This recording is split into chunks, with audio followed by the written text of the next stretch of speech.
avec mon invité, c'est Yannick, le prince Yannick Zénith. Autre le belama belé, au binomo soboyebi, aza sur terrain, aza awa, to découvrir na bino longo, nini aeli biso susu parce que ba o ba yebi été, donc on rappelait bino aza qui ancien batteur, ya King Kester Emene que son âme repose en paix. Donc King Kester Emene atika ki bango kuna, donc bango pe ba évoluer ki na ndenge na bango mais to ko beta masolo na ye na o etali carrière solo na ye o etali carrière solo na ye to ko beta vraiment ma solo na ye to ko découvrir ensemble na bino. Donc on y va tous à le prince Yannick Zénith to zo invité na biso déjà, donc wana to ko beta ne penza dans ma solo to yo kangae na ebisi bino ke le prince Yannick Zénith a limité bat basa na émission.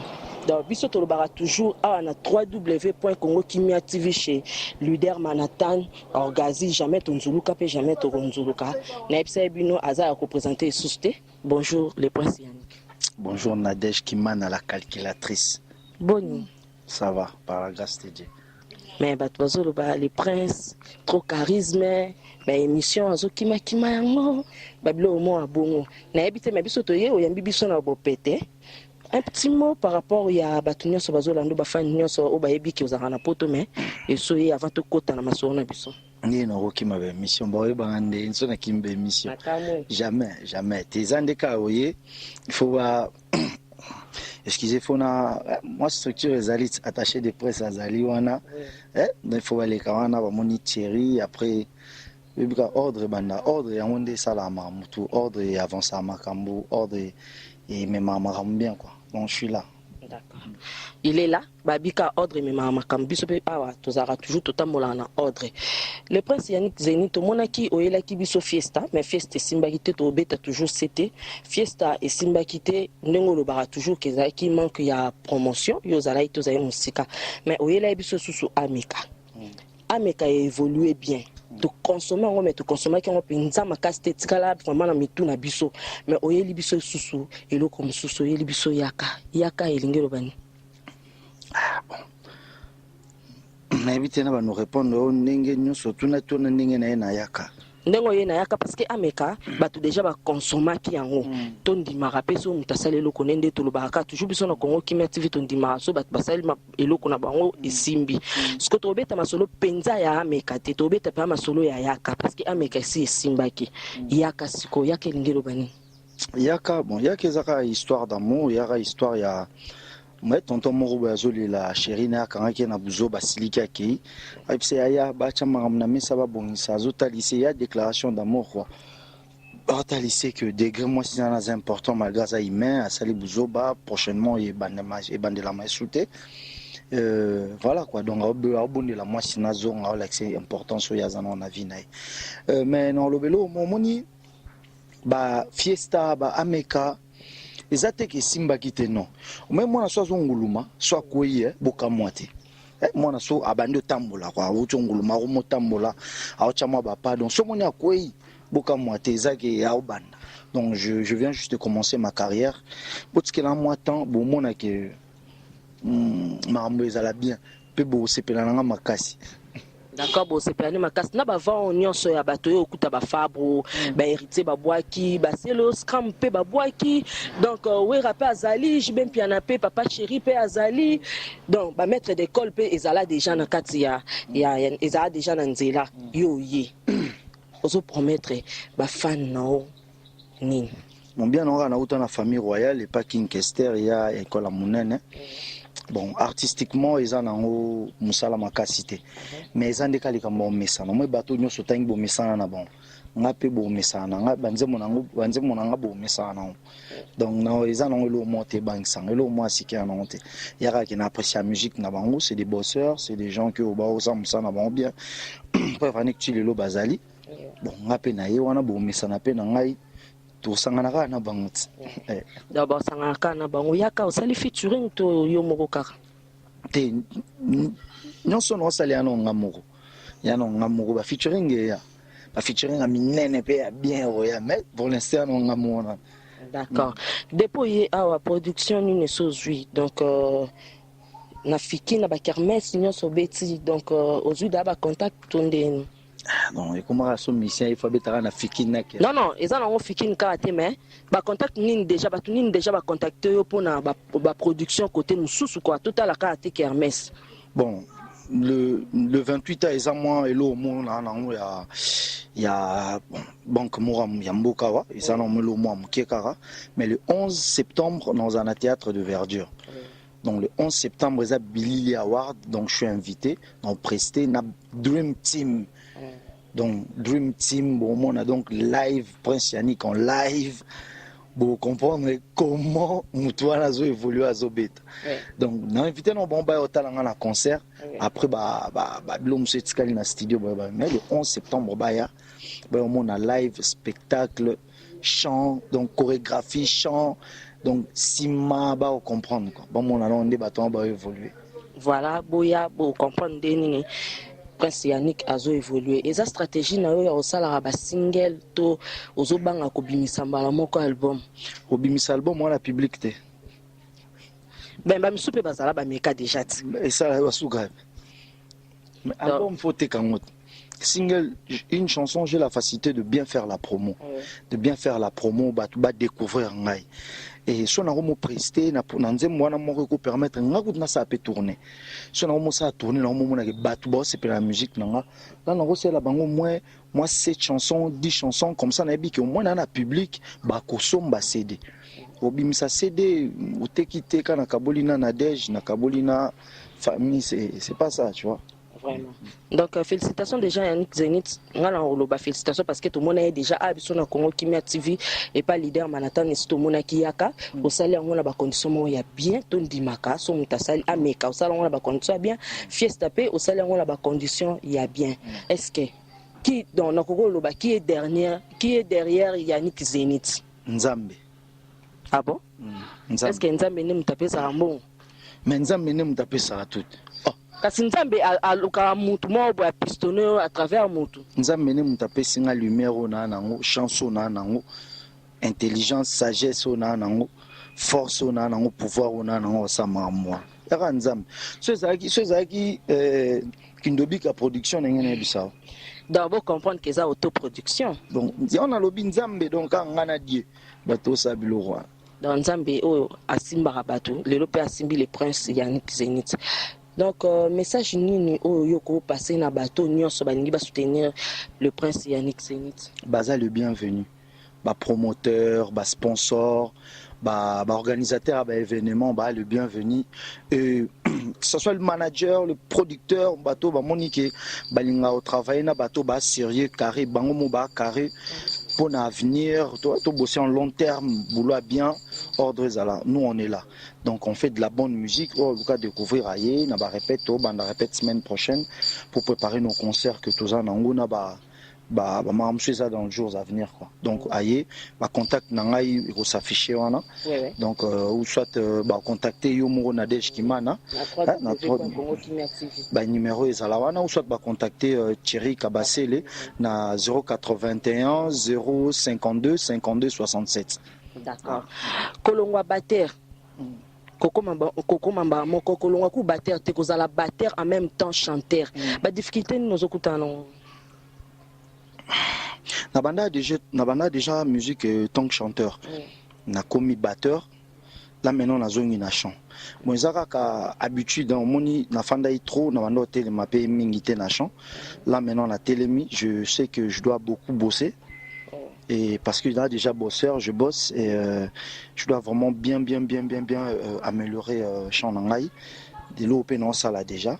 Difficulté vraiment exatée, mais difficulté exatée. Ils aura que temps au travailler. Expérience et quota les sous-na accumulé bien quoi à niveau chant mais musicalement difficulté moi était ça non. D'accord. Na babater o baotala le prince Yannick Zenith. Na babater o nyoso baotala o wana. Bater nin o yoko pesa lobozala parce au fandi bolobi garçon penza zo beta batterie ne bien. La musique nyoso Congo ra drum ne beta te. Ba drum nyoso Congo ra ni ba beta te. Ba beta bien. Ngasko na za posa ya moko. C'est impossible na kokate. Aduma nyonso bana Congo babeta kitoko bengata ngaka moko. Mais il faut calculer quand même parce que Aïsa chez la calculatrice de la presse congolaise. Au calculer car ba mona na ba ma bete. O eza en question à la calculatrice. Tout ça là en to zo akatan ya ça la tirage au sort mais le père le quoi to zo ozo kende ba makamu susu. Yango to poser question là. Te yo za calculatrice yo mto calcula ngala calculatrice te.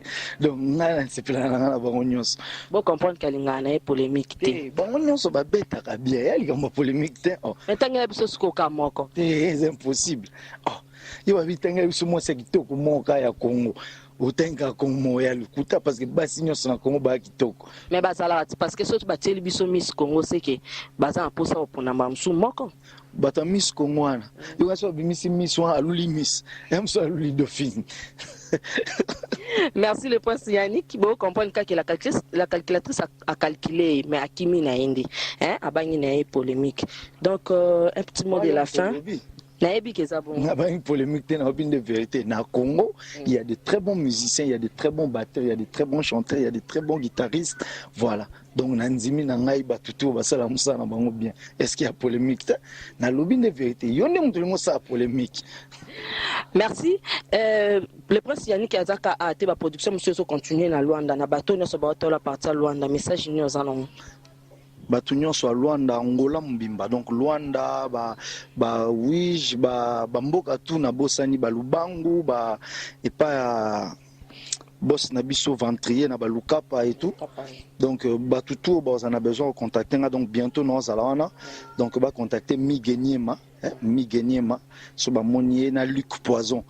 Donc bango wana nde ba s'occuper na mamaram nanga kuna to ba mona bango wana tout ba solata ba famille Gitambo président Moros donc kalaming te no ya wana parce que na featuring moko na artiste angolais moko Titika donc ça ne featuring moko et to me ko ça sous promo na niveau kuna promo ya raté na Congo quoi et voilà donc to tambola to fungola pour bientôt pe na kende ba côté ba Nairobi grâce ya Jamila. C'est une dame qui a azana ani mo kuna ya production pe donc il me ben sanga kuna mais ça me belé ça la mais to nous sommes kemke.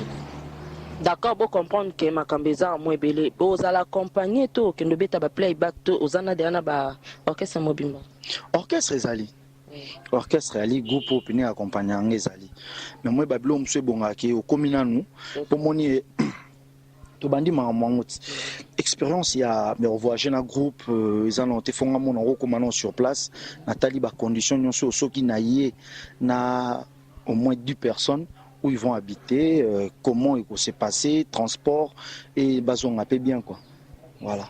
Message l'équipe pour comprendre que Yannick Zenit a payé Sabino bon attention nyonso il fallait qu'il appelle Sabino un mot de la fin pour le prince Yannick. Mot de la fin pour aujourd'hui prince Yannick Azawana naza pour l'instant na kin pour faire la promo na pays nangai bato nyonso balinga bonne musique donc single Yaka Isa et Bimi donc allez regarder sur YouTube vous tapez Prince Yannick Yaka bon mon a single nabino bato nyonso balinga la bonne musique bien sûr aimer partager et je suis là en train de bosser pour mettre sa capacité artistique cohésion dans un groupe pour tout livrer bino spectacle et bien tobite ke obatu basala te quoi que ce soit même na façon na biso ya bien bomona ki to ça moi toi na moi particularité na biso mo ya beta ya osala donc on est là on travaille et bato nyonso ba ko soutenir ngai baya donc na pesi ba contact wana bato nyonso ba organiser ba événement ba na kin Afrique Europe partout Amérique Canada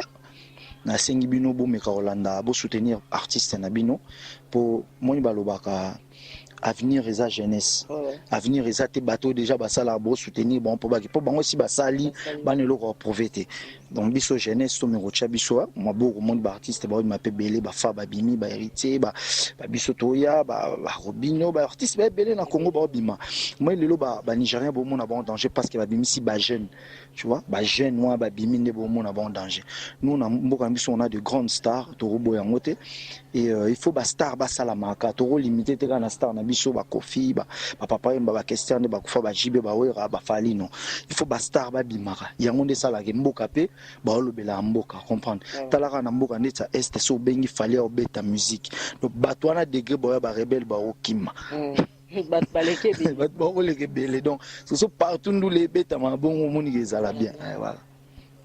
dédicace à ezala comme d'accoutumance biso tolingaka toujours mabanga na invité na biso azaka na kimia toujours quelques mabanga na batuno mabanga bon napesi no yo mbote Nadej Kimana taka yo zwanga pi levé na obima kutu organiser Manhattan napesi mo bambote venanga pitchen numbi donc wana donc père donc yemo ayebi apesi bana mai to drum team band ballon Steven ba Pico Jazz ba Rama ba Junior ba tout donc napesi bon ba salam staff akitambo ba Jean Domba famille nanga mimba ba mère tout ça et na niveau Europe napesi Pam Mavanga Mote place Aza napesi Maggie Ramazani na London ba bisous Disha Poupée Bright donc bah salam place aux Ali Disha Dolls bah condoléances aussi à perdre oncle Naya Guichère voilà et bato nyonso ba soutenanga Jennifer Elito bah gros bisous place aux Ali bah bana mai tout bah Ibro Kimvula bah Luc Poison Miguenyema Chouchou Play in Angola bah salam place aux Ali na équipe mobimba ya tout dit le 20 bato nyonso balinganga kwa Save Rolls Every Time Force staff nanga mobimba do ba master tout ba artiste ba Kaslam ba Deboul ba Tutu donc Lodia H2O mon frère toi-même tu sais toi-même tu connais Sundama donc ba salam place aux Ali quoi donc bana mai tout ba ça la musique je sais Sarkozy aussi Junior Sasa Nana Baelenge Nelly Soukali Chouchou Ilunga moi bana Canada donc ba kombo na boaka yo fozwango François Kabundi bato wana tout ba kombo na boaka yo fozwango ba Chico Ferré ba Chicha ba bana mai tout quoi d'accord babi wana nyonso staff ya le prince Yannick Zenith. Merci beaucoup. Si vous avez aimé, dites merci à Youssouf Kabouy, mon réalisateur, Balobi Sniper, toujours à Kalkilarabangon, car à la calculatrice de la presse congolaise, esclave du travail. Donc, tous à Rawanaka, tout le monde, les à côté, les à Katignon. Merci. Mais Nabosani Batumo, Nabosani Batumo, très important. Héritage. Gianni Mangoma, Pichukimana, famille Victoria Mbimba, Bamoulos Kanto, Adelokela, Gilionzao. Donc, Banama et tout, Salam Nabino, place Bozali. Courage, Jolita Maëla, sucre. Balobi chez Francis Deli événementiel, Balobi ce que nous avons la décoration est bien chic, simple, efficace. Balobi nulle part ailleurs chez Francis Babi Deli événementiel. Carmen Osenza Balobi, Tozawana Vita Kalouti de Paris, Franck Capenda, Boza tellement belé, vient à José d'Acosta, Babi vient à José d'Acosta, Naléli. Donc, Sami Samuel, papa na Obama, Boza tellement belé, Vita Kalouti, Babi Vita Kalouti de Paris, Carlos de London, Boza belé, Willy Photo TV5, Willy Photo TV5 état-major, Balobi sur au moni Willy Photo TV5 état-major, au moni Sofiana Caro.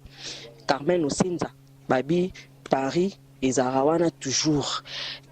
Babi, Zara toujours wana, Carmen Osenza, Balobi, Nadej Kimana Zan, pour ça, appelle et ça, là, bien, mais ça n'a ra, Kobenga, et ça, là, bien, vite à Kalou du Mokonzi, Balobi, vite à Kalou du Mokonzi, n'a pas nama, donc, vous êtes tellement ébélé, staff union sur Gianni Mangoma, staff union sur Pichu Kimana, staff union sur, il y a les princes Yannick Zenith, n'a pas si mino bambote, à Canada, et de partout. Merci beaucoup. Na leader des leaders, mon boss, Orgazi Manhattan, place aux alliés. Merci à Youssouf Kabouy, Sniper. Oh, ya Monique Maboua qui était, c'est Kazo Souloulaté. Quant à moi, je vous dis merci. Et à tous ceux qui me reconnaîtront, je vous aime tant. Bye.